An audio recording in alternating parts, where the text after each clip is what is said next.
आज आपण एका अशा गंभीर समस्येवर प्रकाश टाकणार आहोत ज्यामुळे पर्यावरणाचा ऱ्हास होत आहे आणि स्थानिक ग्रामस्थांना मोठ्या अडचणींना सामना करावा लागत आहे। भातकुली तालुक्यातील पोहरापूर्णा गावातून सुरू असलेल्या अवैध वाळू उपशीची ही कहाणी, जिथे महसूल प्रशासनाच्या दुर्लक्षामुळे रेती चोरट्या मार्गाने बाहेर जात आहे आणि गरजूंपर्यंत पोहोचत नाहीये। भातकुली तालुक्यातील मौजा पोहरापूर्णा येथून वाळूचा अवैध उपसा सर्रासपणे सुरू आहे। याकडे महसूल प्रशासनाचे पूर्णतः दुर्लक्ष झाल्याचे चित्र आहे। या अनियंत्रित उपसामुळे पर्यावरणाचा मोठा ऱ्हास होत आहे।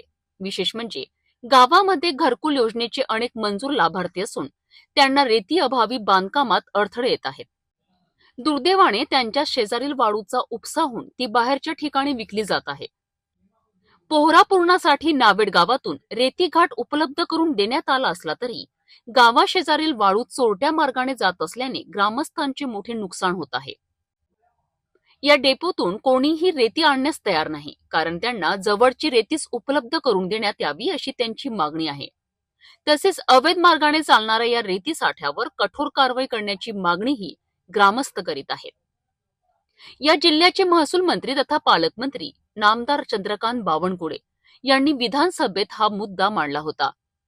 मात्र महसूल विभागाचे कर्मचारी आणि अधिकारी या बाबतीत किती गंभीर आहेत हे पोहरापूर्णा येथील सध्याच्या परिस्थितीवरून स्पष्ट होत आहे। रात्रीच्या वेळीही हा वाळू उपसा सुरूच असतो।